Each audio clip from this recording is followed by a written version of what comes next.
I'm going to invite those of you behind the first section of seating to come on down. It's a small turnout this morning, much less than I would like to hope for, so come on down and be part of the event.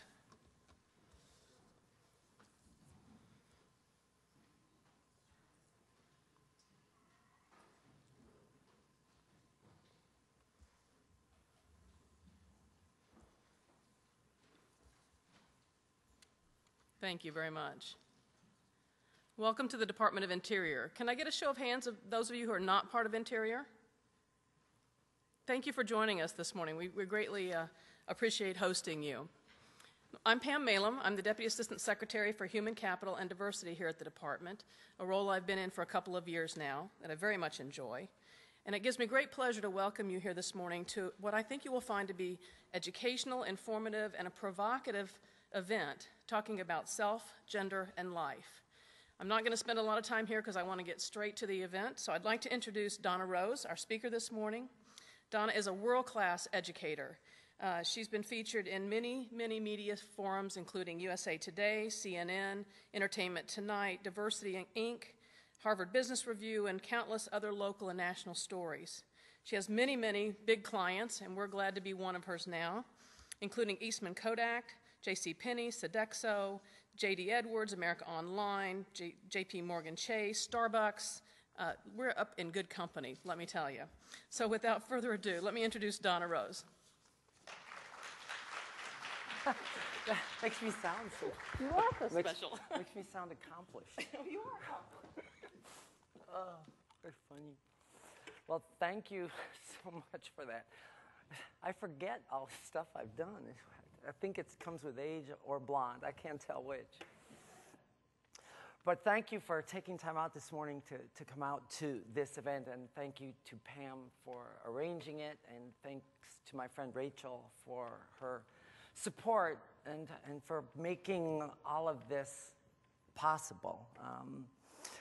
And so I want to talk about a number of things this morning. I want to kind of start by saying that some of what I say might be interesting, might be entertaining, might be kind of provocative. But hopefully when you leave, you will look at things a little bit differently. When I started talking about this unique situation that I found myself facing at midlife, I never stopped to think about the deeper human side of things. And I think somehow or another that gets lost way too often. So as I stand here today and talk to you, you see before you a AARP member. I don't know how they find you, but they found me. They knew how old I was. They knew my name. They knew my address. That scares me. I am a cancer survivor. I am a single parent to a 24-year-old son, going on about 14, it seems, sometimes. I am an athlete. I am an IT consultant to Fortune 500 companies. I am a number of things, some of which evoke all kinds of responses, but the thing that I'm most known for, and I think the label that people seem to feel trump most of the other labels, is that I am a transsexual woman. And that's something I say with a tremendous amount of pride. And I don't put any specific emphasis on the word transsexual or woman, because I don't define myself as an other. I'm not male, female, other. I've worked very, very hard to be able to live a life that feels comfortable to me and to interact with the world in a way that feels natural, that was missing for a very, very long time. But at the same time, I cannot escape my unique path here and the unique opportunities, the unique life experiences that I've been able to have. And I think those things give me a tremendous amount of appreciation for the life I've had, for the interactions that I've had. And I think that's kind of the basis for the discussion today. So I'm going to talk about a number of things. And if there are questions, please feel free to raise your hand. Don't be afraid. This probably isn't catchy, although I'm glad nobody's in the front row. I don't want to be blamed. Oops, I'm sorry. So that said, I'll tell you a funny story about just some of the misconceptions, because that's one of the biggest problems we've got to overcome. Being a transsexual, at one time when I was growing up, was something you never heard of. It was never in the news. It was never on TV. It was never spoken of. It was a dirty word. But just this week, yesterday, there was a story in the Washington Post all about rights in the workplace for federal LGBT employees. Just this week, just yesterday, Anderson Cooper had a show on his daytime talk show all about transgender youth. Just a couple of weeks ago, a young trans child in Colorado wanted to join the Girl Scouts, but was told no because physically, genetically, this child was a boy. And that made news, and the Girl Scouts changed their mind and said, no, we're accepting. We recognize that gender is more complicated than a body part or a chromosome. Just this last week, a body was found in Detroit in the morgue of a trans woman who's been missing for 3 weeks, and she had been burned to death. And on Sunday, we recognize the one day every year that trans people come together as a community to mourn those of us who pass due to violence every year at the Transgender Day of Remembrance. Just this past week, I've been here all week. I've spoken at the United States Geological Survey. We have someone transitioning on the job there. I spoke at Georgetown University, where a mother came up to me afterward and cried because her son, now daughter, came out to her and she's afraid. And listening to me speak gave her some sense of hope for her child. And yesterday we had an event here because we've got someone transitioning here as well.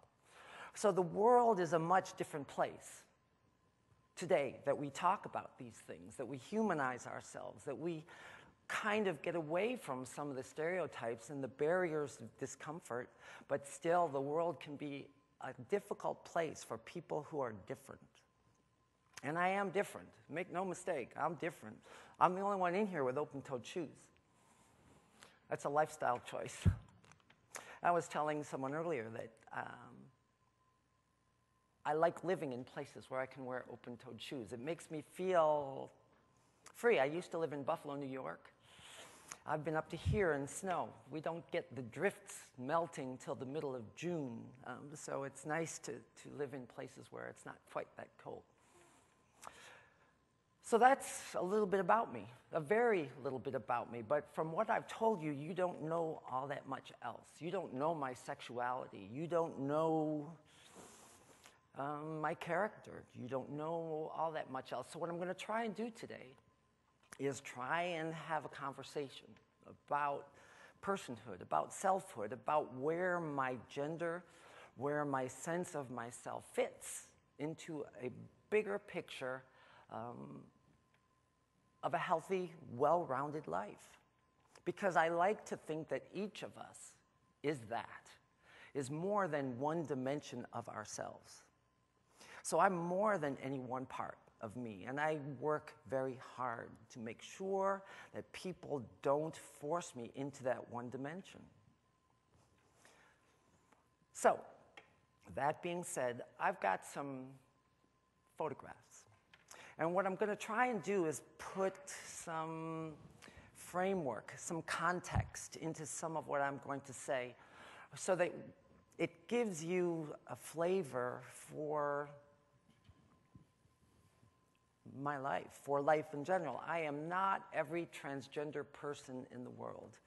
If we had 10 trans people up here, you would have 10 different stories. And at the same time, the trans community is not a single community. So when you see us in the news, in the workplace, as part of the LGBTQIAA LMNOP community. We are a diverse group of people, oftentimes expressing ourselves differently. We may or may not buy into traditional norms of gender expression or sense of gender, but at the same time, we are, at our heart, just people trying to make it through the day in a world that wants binaries, that wants yes, no, right, wrong, blue, black, white, boy, girl. And sometimes life doesn't fit into these things very cleanly. And unfortunately, with gender, if you don't fit into that binary, if you stray too far, there are consequences. A couple of years ago, I was on Entertainment Tonight, and the car came to pick me up, and this little guy got out to help me with my luggage. And I was bigger than this guy. I could have helped him and my luggage into the car. And so we got in the car, and he says, "Where are you going?" I said, "Los Angeles." And why? Well, I'm going to be on Entertainment Tonight. He goes, "Wow, that's exciting. Are you a movie star?" I said, "Do I look like a movie star?" He said, "Well, kind of." I said, "No. I'm blonde. I'm kind of chesty, but I'm not a movie star." He said, "Wow, what are you going to go talk about?" I said, "Well, I wrote a book, and, it's a memoir, and I've got a son, and I've got blah, blah, blah." And so he says, "Well, what's your book about?" I said, "Well, the thing is, I'm a transsexual woman." And he says, "You're a transsexual?" I said, "Yeah." He goes, "Wow, I've never met one." I said, "Well, you probably have. You just don't know it because we're like X-Men. We're mutants, and we kind of walk amongst you kind of unknown because all we really want to do is fit in. That's what most of us, we just want to live our lives." And he said, he was like flabbergasted. He's like, "And you have a child?" I said, "Yeah, a son." "They must come a long way on these surgeries if you can have kids now." And I said, no, I'm the father." And he says, "My head's going to explode." And that's what happens sometimes when you talk about some of these things to people. So the funny thing is, when people find out, they have all kinds of interesting reactions. I've been working in Charleston, South Carolina for the last year. And the thing is that I've been living there, and I've had this conversation twice. And it's not that I'm hiding it, but I just don't think about it all that much. People seem to think that this must be constantly on my mind, that I'm pretending to be something I'm not, that I'm somehow posing. In my day-to-day life, this is not a big deal to me. That's the great thing about it, that for most of my life, this was a huge thing, going through the motions of being somebody I'm not, trying to play a role, knowing that I'm hiding, but now I'm not. And all I ever wanted to be was Donna. I never wanted to have to come and stand up in front of groups of people and humanize ourselves and share things about myself and have people kind of put me into a box based on their own discomforts and fears. But the fact is that wasn't my destiny. That time is important, and that the things that caused me so much angst to come out to my family, that caused so much trouble for my son, that make life so difficult for trans people, for people who are different in general, are only going to change if we make them change. And that's not just trans people, that's our friends. People have to recognize that diversity in all of its colors is a positive thing. And that's why we're here. So, that being said, I'm going to talk about a number of things. And if you do have questions, put your hands up or let me know. I'm going to leave time at the end as well. And we can have a discussion, because I mean this to be a discussion. It's one of those things where I'm not trying to lecture to you. They sometimes call my talks trainings, and I'm not really training you to do anything. But The thing is, I'm helping provide an opportunity for a forum or a dialogue. So this picture, the first one that's up, do you see it? No, I don't see it. Let me do you see a picture? Okay, let me know when you see a picture. Oh, there it is. That picture. Those are all pictures of me at different stages of my life. And the thing that comes to mind when you look at them is that they're pretty different. You know, I mean, I've had an interesting life. And at some point, the path kind of split. We all have interesting pictures, I'm sure. But my mom's favorite is the second one from the bottom right. That was taken about a month after I came out to her. So it's about 12 years ago. And she said, for the first time in my life, she could see a gleam in my eye. I don't see it, but you don't argue with your mom about those things. And so these are pictures. But the thing that I need to start by saying is that one of the things I've learned is the essence of who we are is not how we look. My body is just something that I happen to be in. And finally, I'm comfortable in it. My father passed away at 64 years old. He was a biophysicist. He was an academic. He kept putting off life. And eventually he got diabetes, and gradually over the years it ate him up. And at 64 years old, he died one night in a facility that he had to be in because he was hooked up to a machine that filtered the blood because his kidneys had failed. And so at 64, he died in the dark, and I used to wonder, what's the point? Why is life so hard when we die in the dark? And a couple of very important realizations came to me.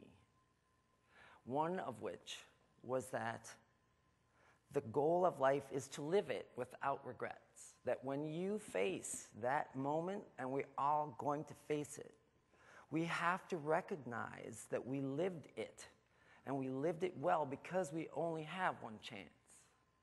We can't put it off. We can't be afraid. We have to take risks. We have to be ourselves. And that's a big motivator for me. That when I look at the things I do and the life that I live, the questions I ask myself is, are you going to regret this? And the answer more often than not is, I'm going to regret not doing this. That's a big thing. Because fear is such an important, powerful, coarse force in most of our lives. And the second thing that came to my mind was the fact that that body that was laying there is not my dad. That my dad is a spirit, is a soul. And the soul that we all have just happens to be in a body that dies, but the spirit does not. And so my father lives on through me. He does. It's a very important motivator for me. But my body is not who I am.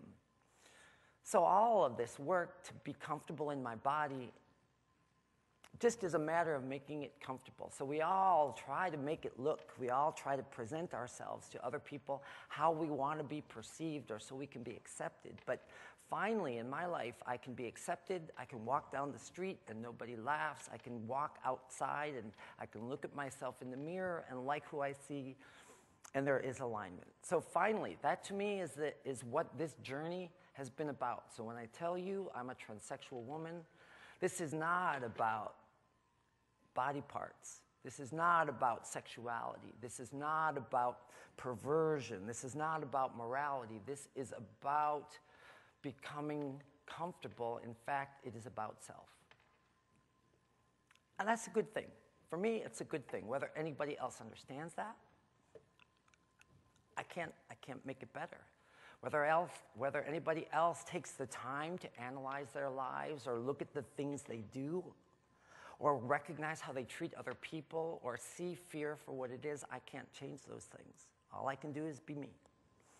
So as I show you some of these things, this is more of a journey of personhood, of selfhood, that happened to take a kind of a sideways path, but eventually ended up where it needed to end up. So these pictures are me. And that is my first day of life. My name was David. I was born in Chicago. And I have 2 birth certificates. One says that a baby named David Guy, kind of ironic, was born at Chicago Laying-In Hospital at a specific time and weighed a certain amount to Patsy and Robert. And I have another one that says a baby girl named Donna Gale was born in Chicago Laying-In at that same time, at that same weight, to those same parents. And though that piece of paper does not define me, it really makes a big difference in my world because it gives me a place. It's something important to me. So the thing that I think is most critical to kind of emphasize, however, is the decision that gets made for you within moments of being born that you have no part of is most likely the single most defining moment of your life.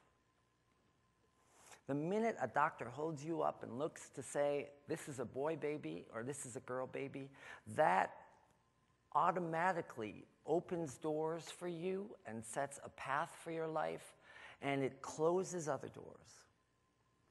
A couple of years ago, I gave a talk to a small class at a community college, and we had a discussion about some of this. And I got an email a couple of months ago from one of the kids who was there.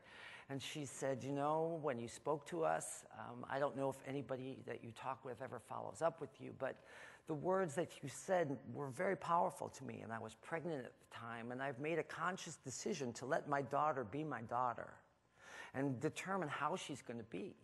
And that is really one of these nice things to recognize, because so often we force our kids to be some ideal of what we think is acceptable or what life other people want them to be. And this poor woman who came to me and hugged me the other night because her kid is trans, I congratulated her. But the thing is that we had a discussion, and the question that comes up is, what are other people going to think? What did I do wrong? And there's nothing wrong. That's the hardest thing for me to get across, is that people who have expressed their genders in unique or different ways have been around for as long as there have been people. That other cultures have just handled it better. So when we talk about yin and yang, that an inherent maleness and femaleness and everything, it's always been there. It's in all of us. That we kind of measure masculinity and femininity on a scale that we've kind of artificially developed here in our culture. It's not the same everywhere. And Native American cultures actually had a role that wasn't based on 2 genders. There was a third, a dual-gendered person that was actually honored by God to experience maleness and femaleness, not some aberration that needed to be fixed. But unfortunately, that's all gotten lost, so that today, when kids come out as being different, they are labeled as being sick, they are labeled as being something that needs to be corrected. And that's a problem.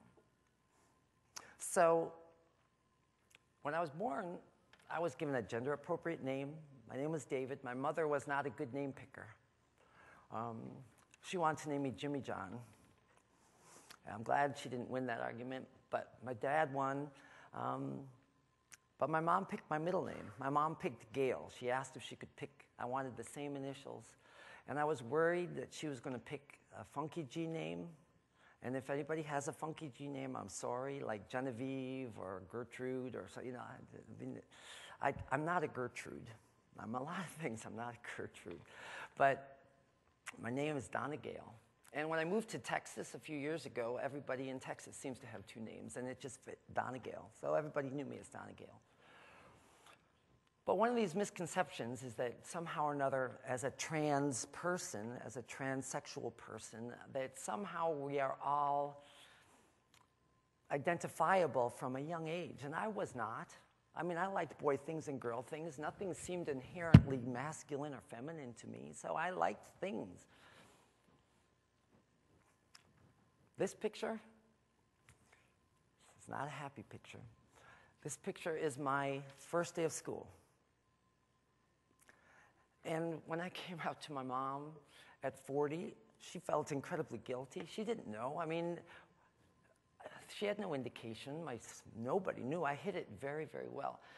And she apologized to me. I told her she's got nothing to apologize for, that she didn't do anything right and she didn't do anything wrong, that she was a really good mother, but by dressing me like this, she didn't help me any. Because I wouldn't force my kid to dress like this for nothing. I mean, for Halloween, are you kidding me? Look at that bow tie. Yesterday, in my talk yesterday, there was somebody with a bow tie, and I appreciated that. I've worn a bow tie twice in my life. This was one of them, and here's the other one. Look at that one. See, this is good clothes happen to bad people. No, sorry about that. That 70s shows come to life, and this was the best that Tuxedo Junction had. In 1977, would you go to the prom with someone wearing this? I think not. But this is what I wore. And so the thing that I really want to emphasize is that for me, my parents named me. I had what I'll call, and I hate this word, I had a normal childhood. I was not molested. I was not beaten. I was a good student. I didn't smoke. I didn't drink. I didn't steal. I had a brother and a sister who I liked and I didn't like both at the same time. I was a good kid. But I had an issue because from a young age, I knew that something was wrong. People always ask, how old were you when you knew you were trans? When you knew that you should have been a girl? And the question isn't necessarily that I knew I should have been a girl. I knew something was wrong. Because as I got older, as we get older, we force gender stereotypical behaviors and roles on our kids. And the older they get, the more pressure we put on them. So when I was a little kid, who knew? I didn't know. I mean, little Johnny at 6 months old playing with a doll, nobody makes a big deal. But Johnny at 6 years old, all of a sudden people are going to worry. But, someone's going to take the doll and give Johnny a gun. Go play football, do something manly, go do something masculine, toughen up. Because that's the sense we have of what being a boy is like. Be tough, don't cry. And I tried that for a long, long time. I was pretty good at it too. But at this stage of my life, I knew from a young age, that's one of these misconceptions. You don't know until I tell you, but I have always been interested in women. Sexuality-wise, I've always been interested in women. The irony is that now I'm considered a lesbian, which is interesting to me. I call myself a situational lesbian because I haven't really changed. Y'all have changed. I haven't changed. But now everybody considers me a lesbian. So when people do interviews and they say, so are you interested? Listen to this one. This is funny. So I did a thing for Marie Claire a few years ago, and they interviewed me, and they asked me a bunch of questions. One of them was, are you interested in women or men? And I said yes. Because I'm not an or person, I'm an and person. And they said, well, can you expand a little more? And I said, well, generally speaking, I'm attracted to women. There's a deeper emotional attraction. I mean, it's not based on a body part, but I'm not discounting that there couldn't be a guy out there that had the same qualities, but typically I'm interested in women. And so later on, she asked me, since I've transitioned, if there was any one thing that really took a long time to get used to. And I said, yes, it's really odd when I'm talking to somebody and they're not looking me in the eye, they're looking at my chest. So when they wrote this article, they wrote it in first person. It came out as, I'm interested in men, and I especially like when they look at my chest. That's what it said. And I find that fascinating to me. That's how somebody translates that, you know? But the fact is that sexuality and my sense of my gender are not linked. And that's one of these misconceptions. In fact, many of us in the trans community, we have a very hard time fitting into the gay and lesbian bisexual world because we're not accepted as real. I'm not a real woman. I'm not because of what? I'm not a real woman. You're not a real man. You're real enough, but not for me to be part of our club. And that is, again, another problem, because the reason that so many of us have so many problems is that we don't express our gender in ways that are necessarily typical. So when someone sees an effeminate boy, they don't stop to ask questions about sexuality or gender identity. They just know that it makes them uncomfortable, and there is a price to pay. So it's not about the details, it's about the outward indicators. And we shouldn't spend so much time fighting about I'm this and you're that and you're not and I am, and worry more about just making the world a more tolerant place. Which is why I got involved with LGBT efforts in the first place, because we are a family. We are a human family. So when people say to me, I don't self-identify with that group, I said, I really don't care. The more tolerant the world is for people to be who they are, the better off everybody is.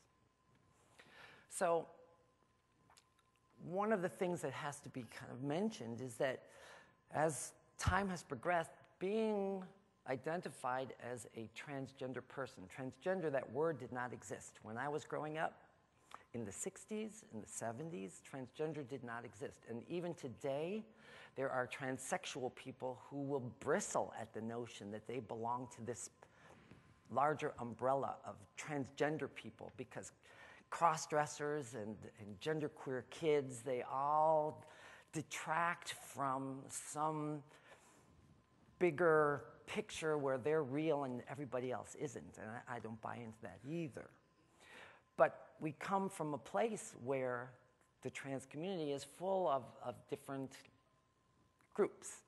And I'm going to mention a few of them because we use these terms interactively, but it helps to at least mention them. So I do identify as a transgender person. I have no problem. When someone says I'm trans, I am trans. No big deal. Next question, Your Honor. I'm a transsexual woman. The transsexual, typically speaking, is someone who is so uncomfortable with their sense of self, with their identity of their gender, in here, and the dissonance with the body that they're given, that they're willing to change the body to match how they feel, which I have done. A long time ago, this was treated as a mental illness. And so if you came out as trans, if you came out as gay, you were treated as though you had a mental illness. You were given shock therapy or given aversion therapy. It was not a pretty thing. And even now, being trans is in the Diagnostics and Statistics Manual as a mental illness. So we fight against that stigma, even today. But as we talk about, when people come to you, they'll talk about being trans. They'll mention gender dysphoria. Dysphoria is not a happy thing. I don't know about you. I don't want dysphoria. Euphoria, dysphoria, no. Gender identity disorder. Is there any context where the word disorder is a happy thing? Not.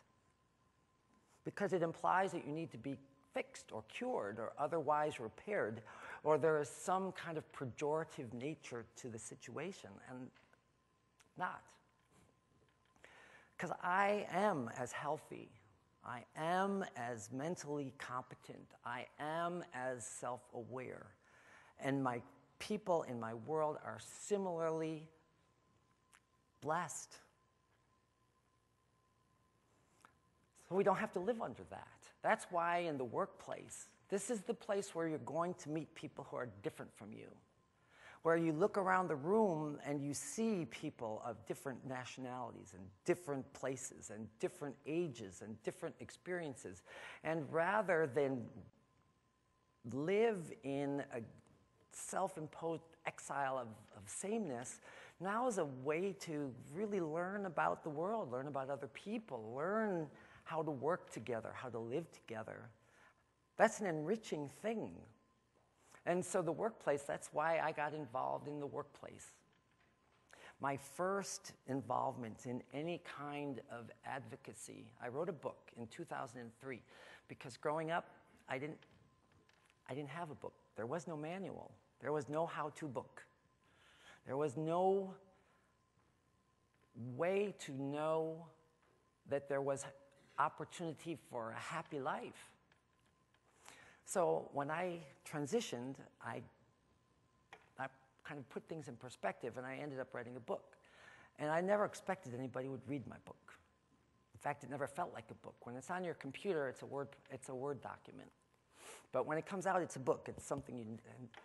It was chosen as a featured selection in the Texas Book Festival. So I was sitting at a table with Amy Tan and Mitch Ablum and all of these, because I don't read much, but these people, my editor said, authors are like celebrities to people who read. I found that to be interesting. So there are long lines of people, and people are buying my book. They have no idea what it's about. I said, you look at the pictures, you know. But the thing is that I came here to Washington, D.C. at one point and did a lunch and learn over at the Human Rights Campaign. And while I was there, I was approached about being on the Business Council because there was no trans representation, that there was no T-ness, although that was the cutting edge of where we needed to provide direction. So they approached me because they knew of my corporate background, and myself and another person, Jameson Green, we both got involved. And in fact, as I look back over the things I've accomplished, that the workplace stuff I've done is the thing that I'm most proud of. Because this is where the world is changing. This is where we have so much opportunity for these kinds of things that we don't have in other places. Just yesterday, Massachusetts passed a trans rights bill, a discrimination bill. And in my experience, this is the third time that it's come up. But it keeps getting pushed back down because people who don't want it keep referring to it as a bathroom bill. And I am no threat to anybody in any bathroom in this building, I promise you. People like me are no threat to anybody in a bathroom. And to turn the discussion about rights and discrimination and violence into something that implies that me going into a bathroom is a dangerous thing is not just, it's not just bad, it's unconscionable. But it works. But it's getting old. And the fact that this finally passed in Massachusetts yesterday, that's the 4th state this year. So even though we don't have these protections at the federal level yet, we're getting them corporation by corporation by corporation, state by state by state, and eventually it'll be a non-issue. It'll be a no-brainer. And that is a day we will celebrate. It's a long time coming. But in my experience, you know, as a 17-year-old, I didn't think about this stuff. It was a really strange thing because I knew how to be a guy. I knew how to be a guy. So I wrestled. I mean, I was an athlete. That was my deal, is that I knew how I was supposed to look. I knew I was supposed to act. I played football. Playing football was fun. You know, I enjoyed playing football. And I wrestled. I bench pressed 320 pounds, and I had 22-inch biceps, and I was tough, and I was good. I was motivated, and nobody questioned anything about me because they saw that body. And it was funny because I'd go out with the rest of the wrestling team, and we'd drink, and there would be beer, beer, beer, beer, beer, and I'd have a tequila sunrise. And I tell them, and they look at me, I'm like, it's pretty, come on. And they are. You know, the orange juice and the grenadine, that's nice. So there were indications. but nobody dared look twice at me. And I was a bouncer, and I promise you that if we were in a bar and someone told me that you needed to leave, you were going to leave. That was just the way it was. I've never not been successful at getting someone to leave a bar. And so the irony is that now I go to a bar and I bump into people with I used to bump into them with my biceps, now I bump into them with my upper chest. And I question whether or not it's on purpose or not, but I still notice it quite a bit. But the thing is that I knew how to be a guy. I was not what I appeared to be. So when I came out at 40, it was a shock to a lot of people. So I am a transsexual, a cross-dresser. Let's talk about that for a minute. Is that this term, and it's a pejorative term. Generally speaking, the obsolete term is transvestite. Not a good thing. I mean, it's a pejorative term. Cross-dresser, not a good thing either.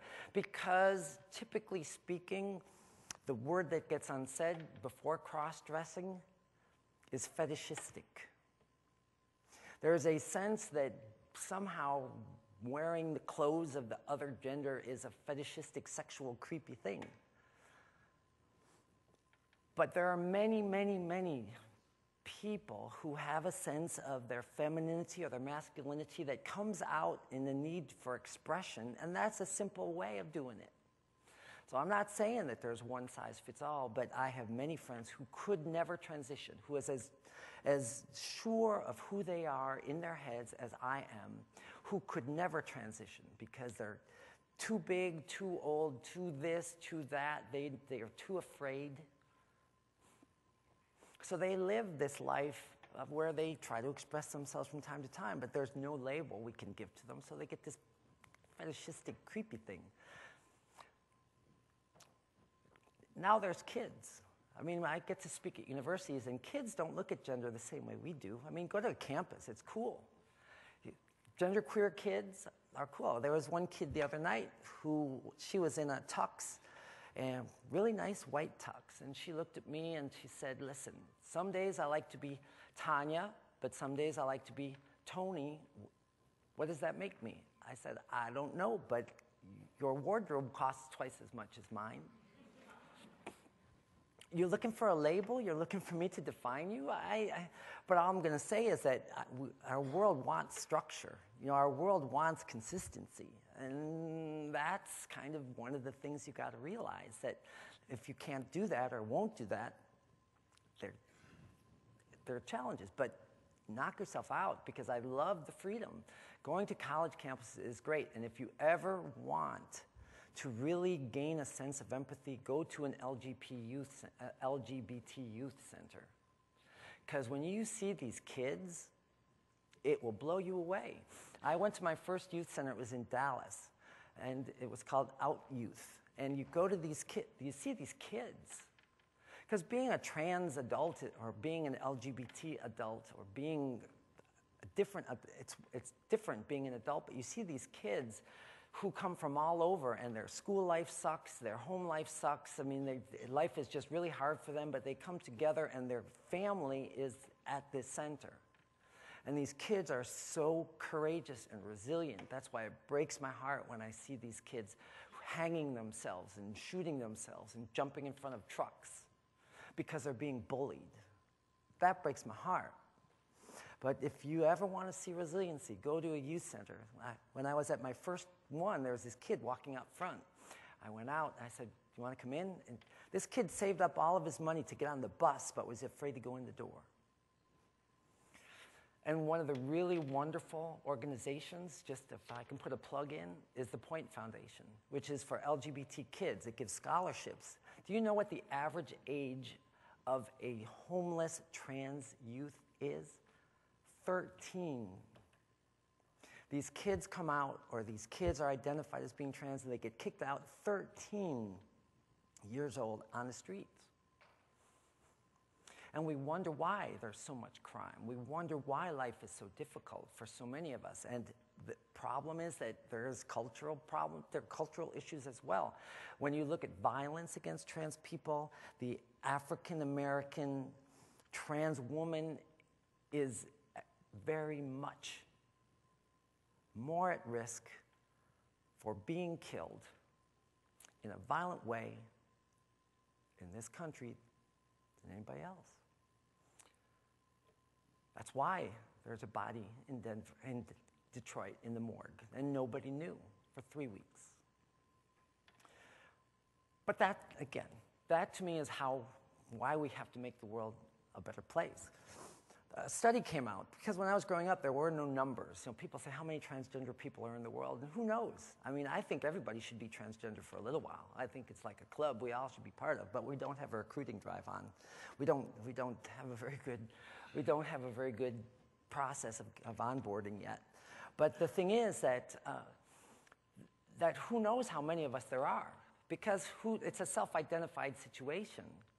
I'm trans because I tell you. You know, people say who they are, and so being trans of some flavor is something that you say you are. Here in the workplace, the only reason you know is because someone comes to an HR generalist or a manager or somebody and says, listen, I've got this thing, and I'm going to transition, and people seem to think it just started, but these are lifetime, you know this stuff from a young age. But the thing is that coming to peace with it takes a lifetime. We never really had good qualitative data. That's one of the problems. But just recently, there was a study by the task force and the National Center for Transgender Equality, and the numbers in there are tough. There are, just one of them, the percentage of trans people responding to this survey who had attempted suicide, 41%. That's not including the number who were successful. I've lost 6 friends in the last 2 years. And is it because we're mentally imbalanced? No. Is it because life is difficult to be different? You bet it is. When you're rejected by your family, when you lose your job, when you can't get another job, you bet life's tough. The average percent of the population who attempts suicide, 1.6%.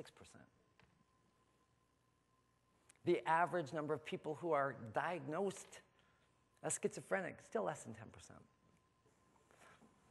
But how do we change that? Here in Washington, D.C., you had a jobs program not long ago because we're trying to build this awareness. We're trying to gain skills. We're trying to emphasize the fact that getting a job and being part of something is a big deal. That's why the workplace is such an important thing. We were talking yesterday about this person who's going to be transitioning here, and this is her family. When everything else is falling apart, your career gives you a sense of accomplishment, a sense of pride. This is a big deal. The workplace is a big deal. This is where the rubber hits the road. And this is something that we can't take for granted, because for every one of us who's here, who has your support, there are thousands of us who never will, for one reason or another. So I graduated out of college, and I got on the track that boys are supposed to be on in our culture. I went to college, I got married, I had a son. This is my son, back when he was cute. Look at that little guy. You wouldn't recognize him now. One of the stories I told yesterday is funny. My son likes goth girls, even now. He likes goth, you know, goth with white face and black eyes, and he'd call me over to the computer. He'd say, hey, do you think she's hot? I said, she's dead. I mean, I don't know. She's probably beautiful back when she was alive. What's up with that? But yeah, that's my son. I'm like, dude, come on. But the funny thing is that he has a sense of humor about things. We went to the doctor, and we're doing the onboarding, and the doctor says to me, because one of the questions people ask is, does he refer to you as his mother or his father? And I said, yes. Because it's another one of those things. He does whatever makes him comfortable. I don't care what he refers to me as. My favorite role in life is being my son's dad.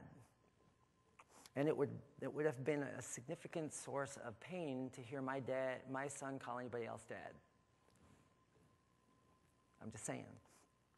It doesn't diminish me. I'm not my son's mother. I'm just not. But it was more convenient. He was living with me in Texas for him to tell people that I was his mom. And so we went to the doctor, and she says, is Andrew your first child? I said, yes, Andrew's my only child. Okay.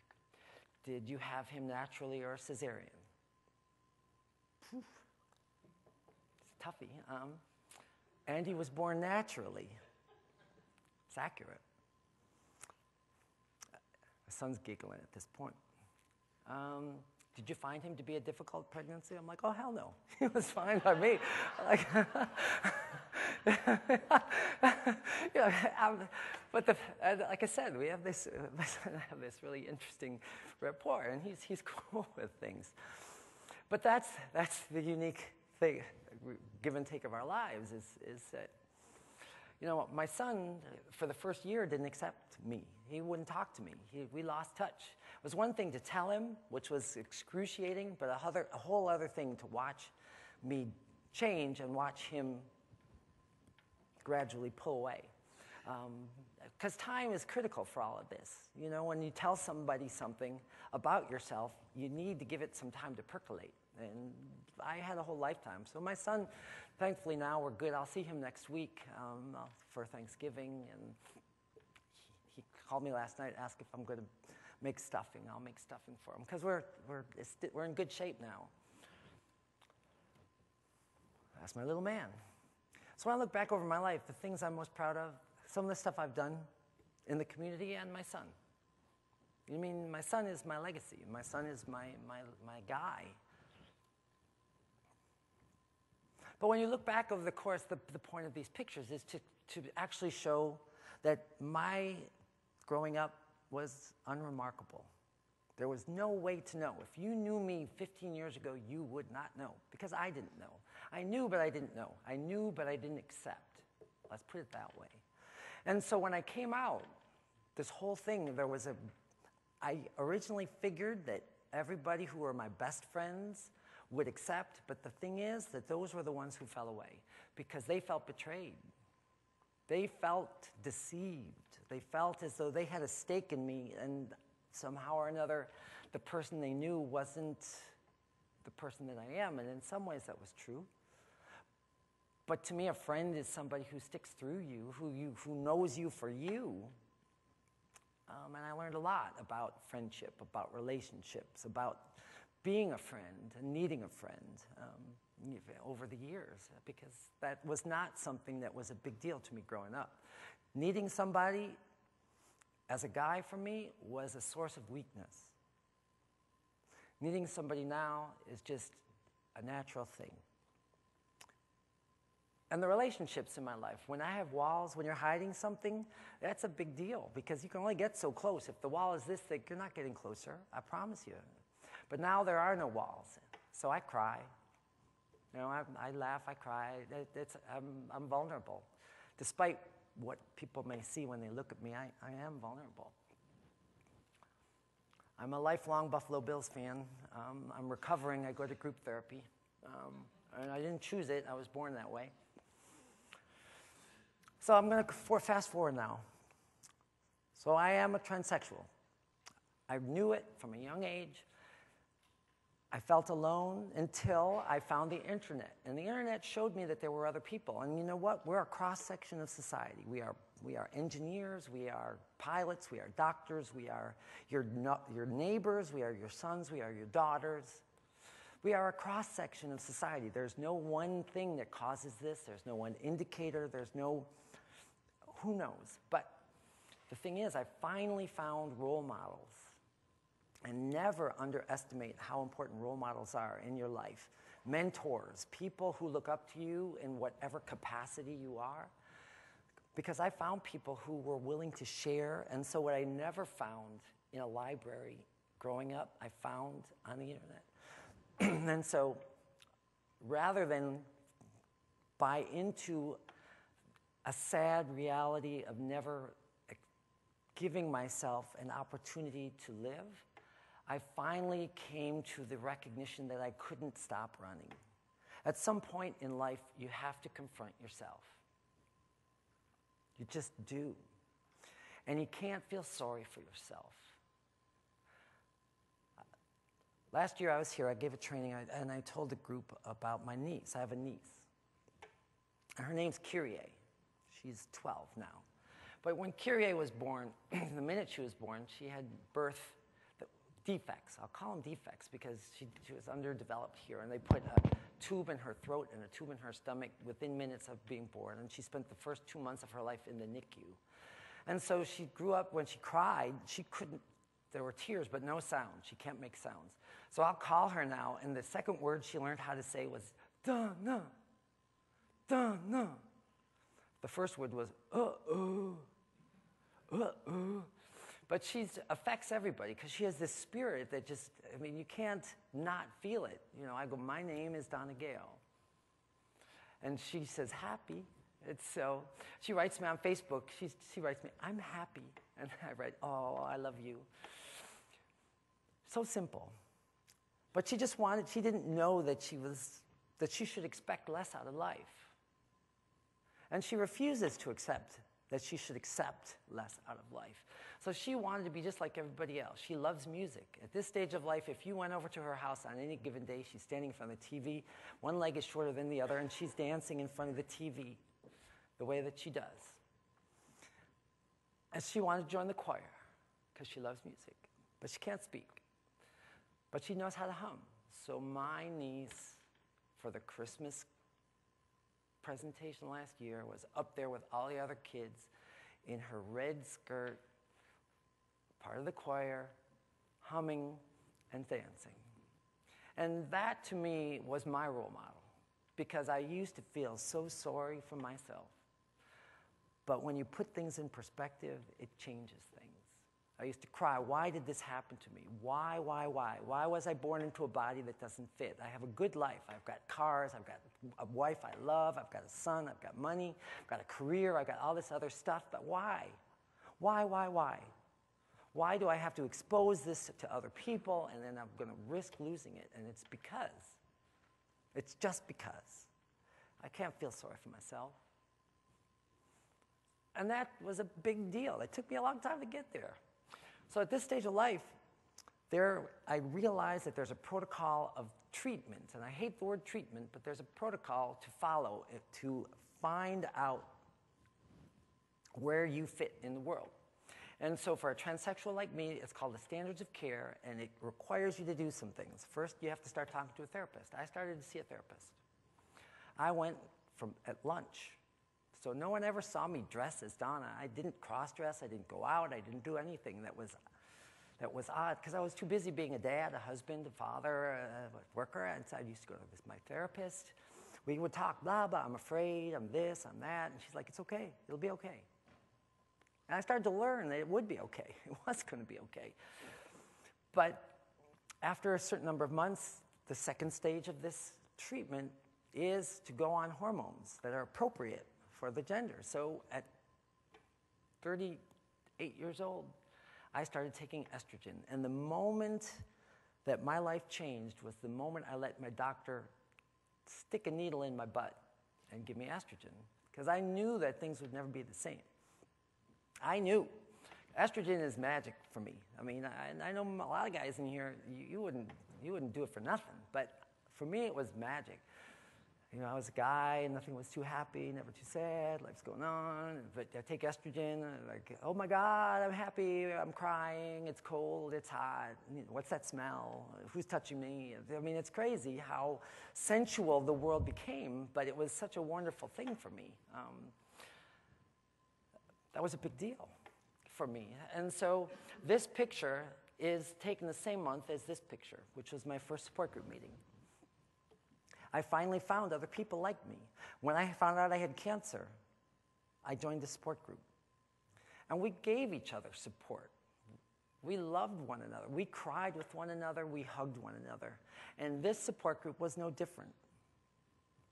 Because finally we came together with a shared experience. Not everybody was like me. Not everybody was a friend. But we all could talk about what it's like to come out to a family, you know? So this was it. But in my world, you have to look a certain way. You have to act a certain way. And so no matter what happened, when I was like this, I looked in the mirror, I saw Fabio in drag. That's it. I mean, I never felt I could enjoy the life that I wanted to live. So I went to a surgeon and had my face rebuilt. And he took off my skin, and he cut my chin off, and he burred off the bump on my forehead, and he cut off the edges of my jaw, and he did my nose, and he cut off my trachea. I mean, it was not a fun time for me. But these are the extents that we go to try and fit in. That's all I want to do. Fit in, be Donna, be a woman, that's it. And this was my first day as Donna at work. The locket on my neck has the serenity prayer in it. And that prayer was a foundational thing for me for a long time, and still is, about the strength to change the things you can't accept. And there's a lot I can't accept. And I wish sometimes I could just turn away, but I can't, because I just can't. This was my first day at work, and the funny thing is, I went down to get my badge that day, and the guard started talking to me like I was a first grader. He's like, honey, here, fill this out, okay? And where it has name, put your name in. And I'm like, you got to be kidding me. You're talking to me like I had a lobotomy. I'm not. I do understand words that are more than 3 syllables. But that started this whole process of recognizing how differently I was going to be treated now. Like even simple things like personal space. As a guy, people respected my personal space, and they never touched me. But now, all of a sudden, I'd be in a line, and people are crowding me. People are moving in. I'm like, get away, get away, get away. You don't even realize that you expect a certain amount of space around you. And people were always in my space. It took me a long time to realize that somehow I'd forfeited some of my space. And somehow people felt it okay to touch me. And I'm like, you wouldn't touch me if you know what I know. You wouldn't be doing that. You know, people taking these liberties, ha, ha, ha. I'm like, don't do that. I'll break that off. But like the first few months were really interesting. Learning that as we grow, we're socialized to be boys and girls, and it feels good, it feels comfortable, and then we don't even think about it. But when it changes, if you go in someone else's shoes, it's fascinating the things you learn. So I had never, as a straight, white, middle-class guy, I had never knowingly been discriminated against. I mean, I'll be honest. But when I went and told my HR generalist that I was going to transition, the first thing she told me is that they wouldn't fire me. And I'm like, why would you fire me? You know, I've done a good job. And she explained that it would be legal for them to fire me for this.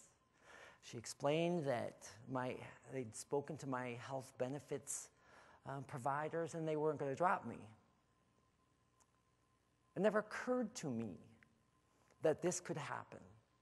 Because I grew up in a country where we said liberty and justice for all every day, and we figured that those were words that really meant something. And the fact is, when you realize it's not true, it's a scary thing. I found out that I could get kicked out of my apartment. I could get kicked out of my apartment for this.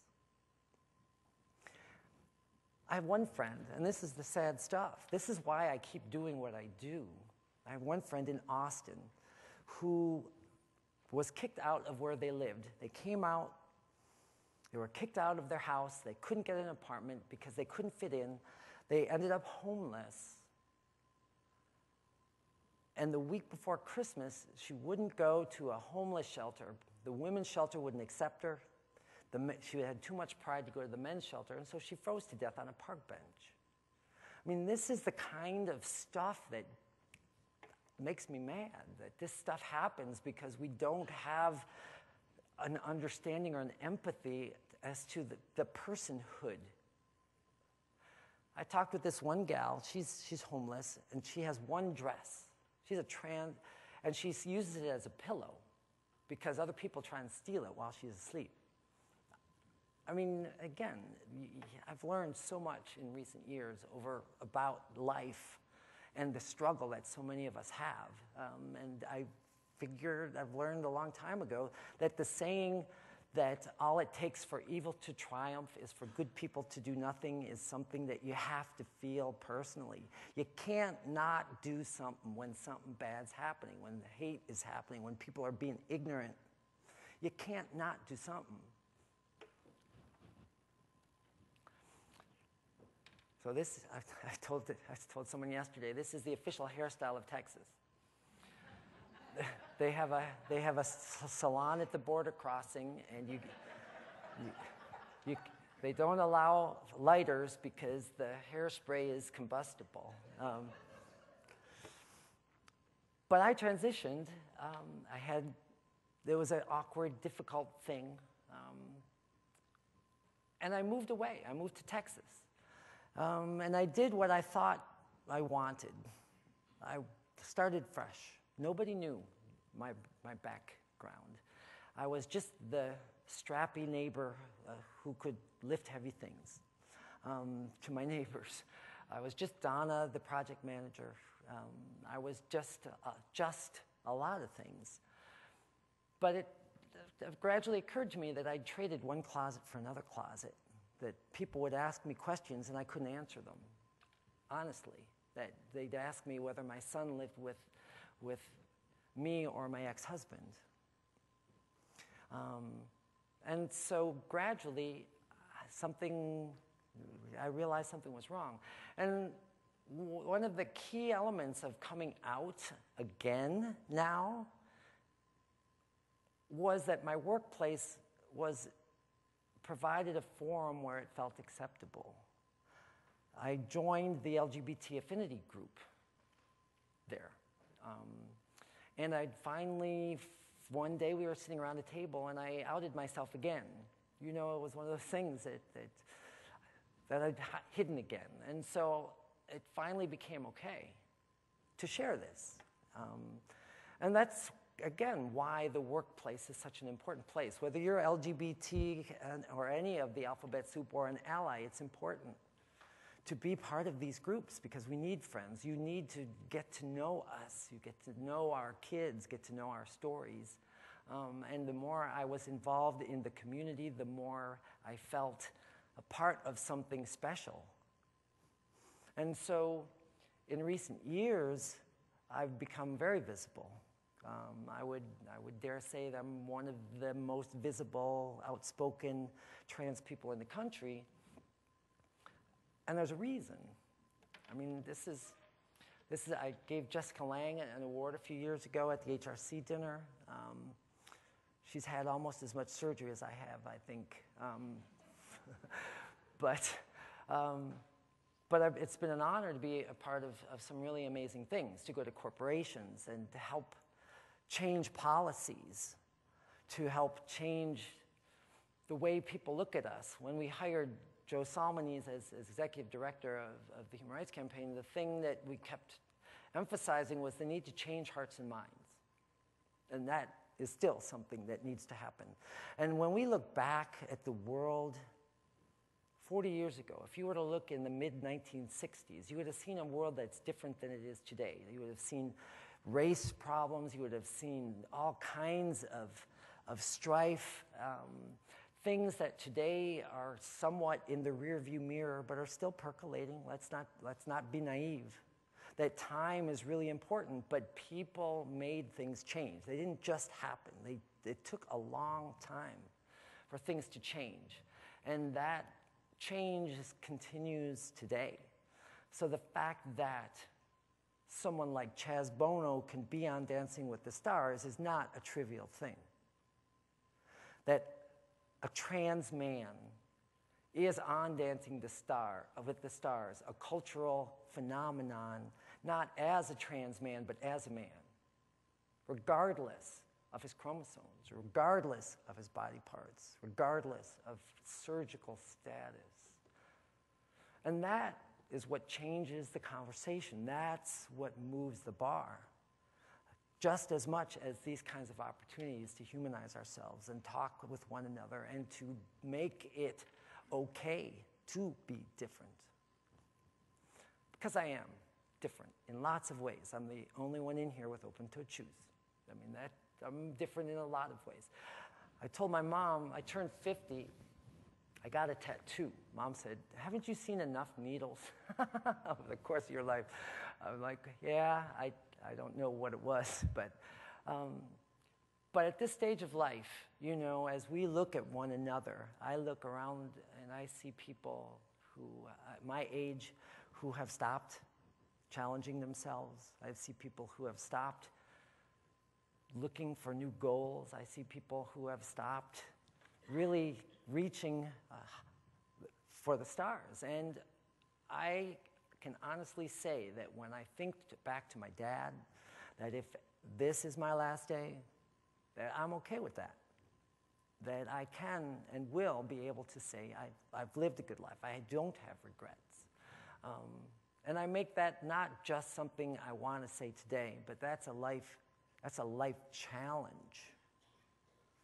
It's a life challenge I think more people need to recognize. That it has nothing to do with my gender or my voice or my ethnicity. My spiritual sense has never been healthier than it is right now.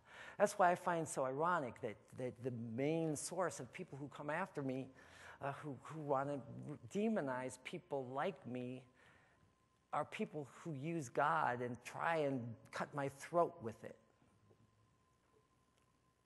But I'm okay with my spiritual sense. I just am. So I've changed a lot over the years on the outside.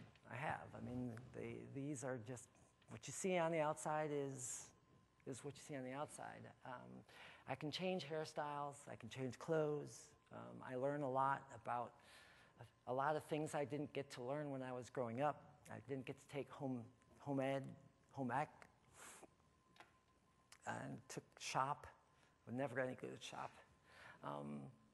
But finally, you know, you find your place, and this is my place. So when people tell me about transgender as a lifestyle, I'm like, I don't know what kind of lifestyle you think I lead, but I lead pretty much the same life as everybody else on most days. I mean, I do my laundry, I talk to my mom, I talk to my girlfriend, I pay my bills, I take the metro, I get cold, and what's that smell? But the thing is that I think each of us, again, needs to recognize the importance of empowering one another to be ourselves. Because that pays dividends, whether it's in the workplace, that pays dividends whether it's in your personal life, in your relationships, or in your own self-awareness. So ask yourself the difficult questions. Why? Why not? Be honest with yourself. Don't worry about taking risks. And recognize that regret comes from things not done far more than things done. So as I stand here, as I said at the beginning, I'm Donna. I am many, many, many things, and I will become many more things. And I embrace all of me. I don't reject any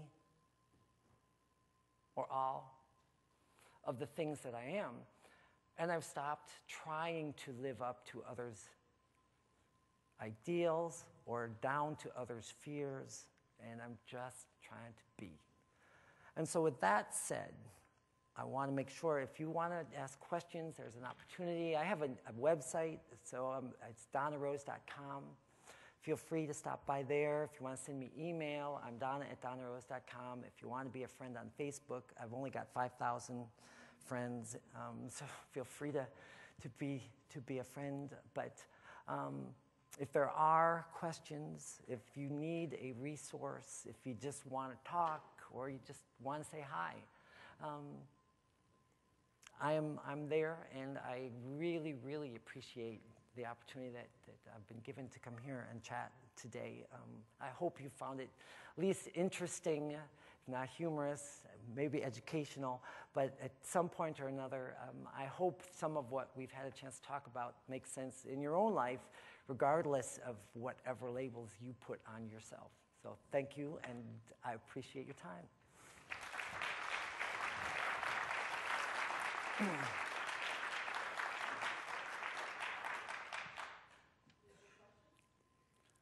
Any questions?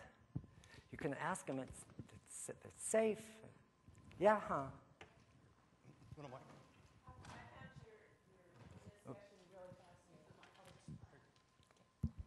I found your discussion really fascinating, and you strike me as a very sensitive person. And I was wondering if you could share with us your, as you determined to move forward with this, you mentioned that you were very good friends, with your wife, and I'm assuming your son was probably about 10 or 11 or something like that. Can you give us a sense of the dynamics that were occurring at that time in that particular relationship area? I will. Well, my wife and I, we met in college. We met right in college. I was going to Syracuse, and I'll be honest, we were waiting in line to go into a party at my dorm. It was a Hawaiian party. It was actually, I think the title of it was a Get Laid party, but I don't remember. But the thing is that I met her in line, and I had never really been in love. I'd been out with a few girls, but there's nothing that had ever made me feel more like a guy than being a guy in a relationship when I'm being forced to be a guy. And so I met my wife. We got married right out of college, and we waited a few years to have a son, and we had our son. And so by the time I told her about this 4 or 5 years into the relationship, into our marriage. But I didn't know how to explain it. The thing that was bothering me the most was hiding it from her. And there are people that tell me you should have told her up front. And how can you be honest with other people until you're honest with yourself? I think it's simplistic. It's overly, I don't know, it's expecting too much to think that I could do that, because I always expected it would go away. I did. I spent my life, time after time, doing things in hopes that this would eventually fade, that by wrestling or by being a guy or by getting married or by falling in love, that this would eventually fade, because it never overpowered my life.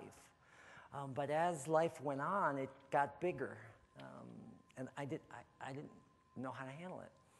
So by the time I was in my 30s, and I found that there was an opportunity to handle it, I went to see a therapist. This was back, my son was a year old, so this was 1986. And I didn't tell anybody, and I talked to the therapist, and I was looking for validation. I was looking for someone to tell me that, yeah, I'm not crazy. That what I'm feeling is real. Because who knows? We like to think we can get into a whole discussion about choice. And I didn't choose to be the way I am. Honest to God, I didn't. And I wouldn't wish this on anybody, but there have been choices about how I can manage it, how I can deal with it in my life. And I went to go see this therapist, and he said, I think there's a good chance that you are what you think you are, but if you're going to acknowledge that, you have to be ready to lose everything in your world. Your career, your newborn son, your wife, your family. Because the world was not the same place in the mid-1980s as it is now, and you can still lose those things. Let's not be naive. But I came to two realizations. One, that I couldn't afford to lose. I was not ready to lose all those things. But at the same time, I owed it to my wife to tell her. So one night I told her, I said, we were in bed, and this had been in my throat for days, and I didn't know what words to use, and I said, I just want to tell you something. I have a very strong feminine component to my personality, because that's the best I could explain it. It's not, this whole thing about, well, I'm really a woman in a man's body, that never made sense to me. It's all about my sense of myself and how we apply masculine and feminine traits And she knew I was different. We could talk for hours. She knew I was one thing. I looked a certain way, but I'm very sensitive in other ways. And so she cried for a while. The first thing she did is she asked me if I was gay. And I said, no, I'm not gay. You know that. And she's like, okay. So after a couple of days, she came to me and said, listen, I don't know what's going on in your head, but you need to be the husband I married and the father that your son deserves. And that started years of what I call don't ask, don't tell, where she didn't ask me anymore and I didn't tell. Because it wasn't gone, but I felt somehow relieved. Well, fast forward to the mid-90s, and I made some decisions to stop running, and I told her about it. And so she said, well, you better be seeing this therapist to fight this, not to get it back, or not to give into it. And I said, no, I am coming, whatever it takes, I'm going to come to deal with it. I'm going to come to grips with it. I don't know where it's going. And she said, not here, you're not. So we started a year of hell in my house, where she didn't want my son to know. She threatened to take him. I couldn't leave. I was seeing my therapist. I'd started hormones. She'd kick me out of the bedroom. I'd go in one room. She'd leave it. She'd start crying. It was horrific. It was a horrific year. And when I did leave to transition, she refused to see me for 7 years because she wanted to remember me as David. She doesn't want to see the fact that now I have a different life. And so we went for a long, long time without seeing one another. Our discussions at first, she used to call me at work and just sob into the phone. And I couldn't hang up on her. Because I'm not that kind of person. I couldn't respond.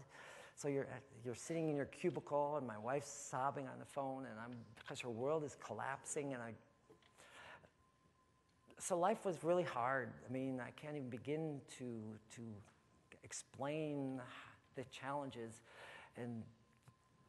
of that time. That's why when people read the book, because when I wrote my book, it was right after all of that. And my book was a reaction to try and make sense of that and find closure, because there was none. So the thing is that even now we have, I'll call it a love-hate relationship. I mean, she's still very angry at me. She's still very upset, but she'll send me text messages that tells me that she'll always love me. And so it's a hard thing still. That part of my life still has not been fully reconciled. So I hope that answers your question. More questions? Anybody? Yeah.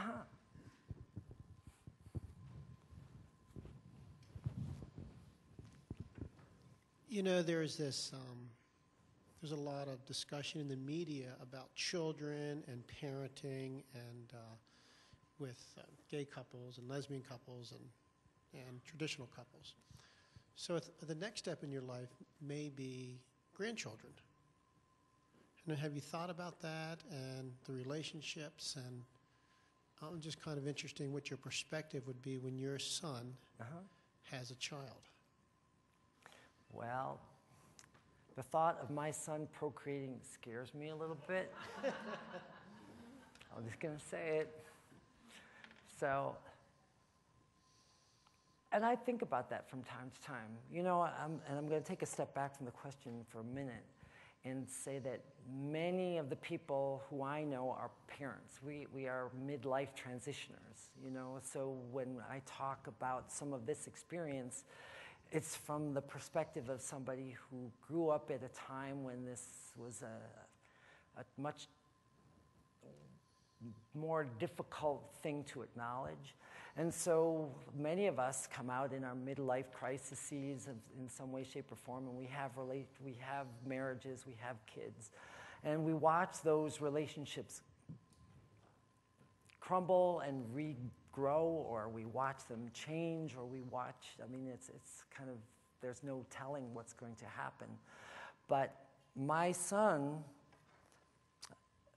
has come to appreciate who I am. I went to go see him a couple of months ago, and he hadn't told any of his housemates. He lives with a bunch of guys in Austin. And I'm like, do you want me to come in? He said, yeah, come on in, but let me tell him first. I said, okay, because I don't care if he tells them or not. But he has no problem. He just doesn't want to make me uncomfortable. And they know I'm not his mother. I mean, again, I'm not his mother. But when it comes to the future, when it comes to my son, he's a very open guy. My son's a unique bird. He loves loud music. We used to go to Ozfest together. That was our bonding thing. And I liked it because it's neat to go to places where I'm not the most interesting thing to see. And Ozfest is certainly an eye-candy laden place. But the whole concept of non-traditional families, I think, is an extension or at least additional recognition to this whole binary of there's only one way to be. You know, there's only one way to have a mother and a male father and a female mother, you know. And so what do you call when a lesbian couple has a child? I call it a family. You know, what do you call it when a gay couple adopts? I call it a family. When a trans person is married and transitions, the marriage doesn't get dissolved. If my wife had been accommodating, had been up for it, we would still be legally married. That's one of these things that confuses people, because it would have still been recognized as a legal marriage anywhere. But the thing is that I think about my relationship with my son and with if he ever has kids, and with his wife or boyfriend. I keep telling him, do you have a girlfriend or a boyfriend? He's like, shut up. I don't want to make assumptions. But, you know, my legacy is far more in my son than in anywhere else. So I don't really think that far into the future, to be perfectly honest with you. I really don't give it much thought. And whatever he's okay with, I'm okay with. I assume that wherever he goes in his life, you know, that whatever I've left in him in terms of his sense of self or his pride in his parents or his courage or his sense of dignity, that those things will remain intact. When I wrote my book, I put some rules of life in the back. And I showed them to him at the beginning. I said, dude, we call each other dude. I mean, at the beginning, he wanted to make sure I realized that's not gender specific. He's like, dude. And I put rules in the back because when I was transitioning, life was really hard to get a grip on. And so I had 5 rules. One is don't live your life by fear. So that was a big deal for me. Another one was experience everything. Life is there to experience. Do it. One of them is manage your expectations. And one of them was dignity is non-negotiable. You know, if anything else sticks, those 5 things, if he can remember those 5 things and pass those on, then I'm okay. You know, I don't care what his kids refer to me as or those kinds of things. So I'm very proud as a parent. You know, I don't get a Father's Day card, I don't get a Mother's Day card, I get a call. He called me yesterday and I'll see him next week. And so just as we were talking earlier, he is my perspective. When life gets tough, when things seem good or seem bad, I just have to call my son or my mom, and then everything just seems to be like it's okay, you know? Thank you for that, though. Any other questions? Yeah.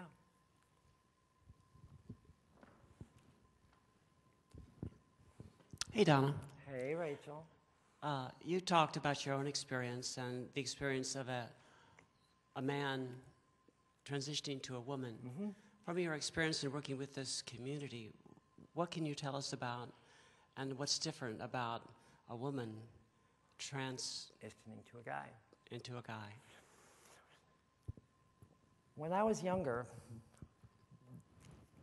the only kind of transsexuals you ever saw were males to females. Because we're much more, I don't know, flamboyant, I guess, much more interesting, provocative.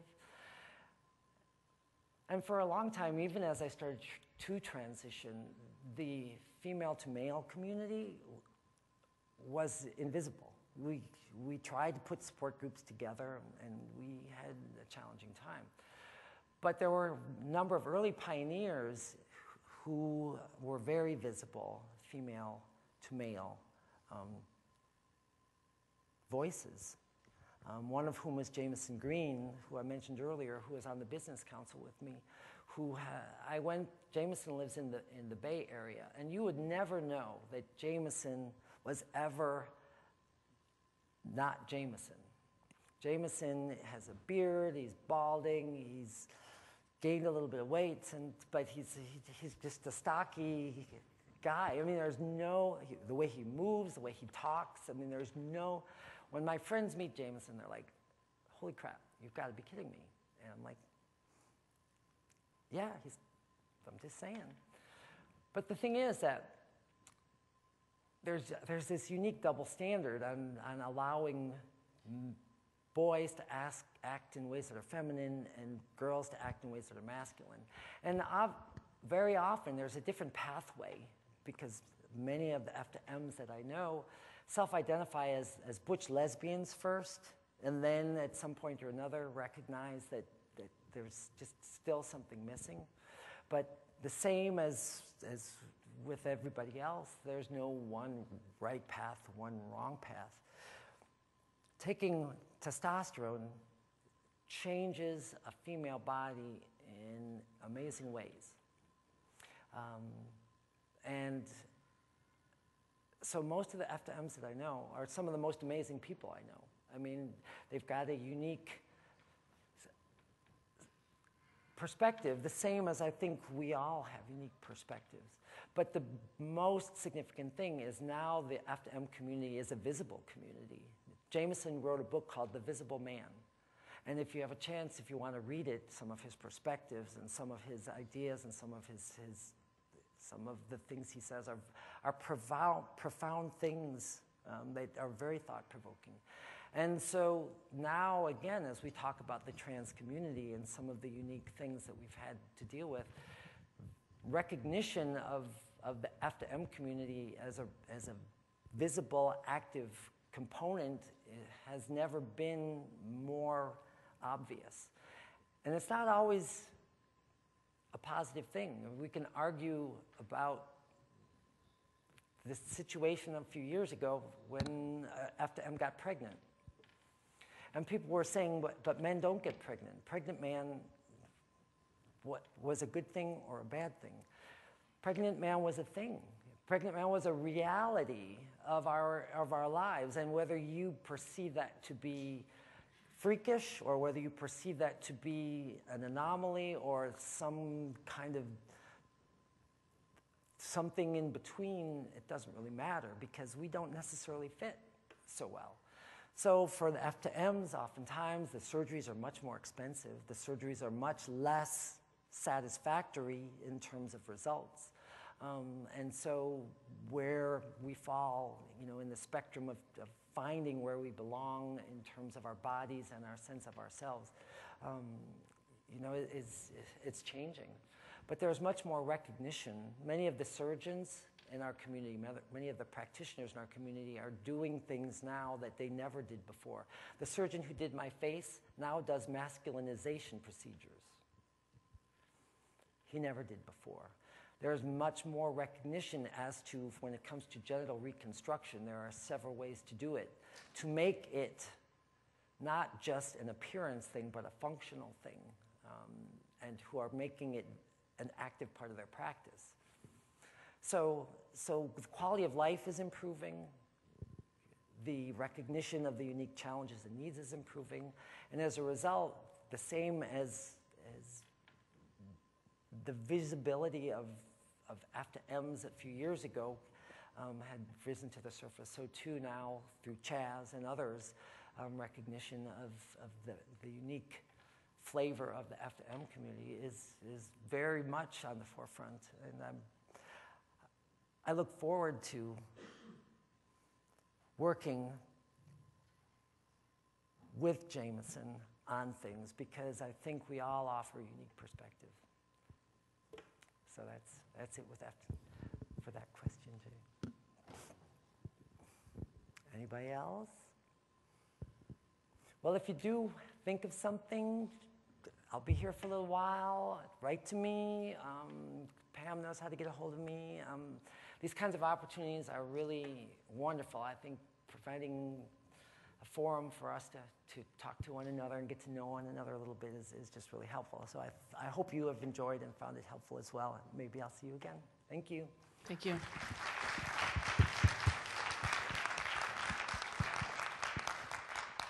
I want to thank all of you for coming. Make sure you signed up in the back, especially if you're interior, so we can get your credit in the learning management system. And have a nice day.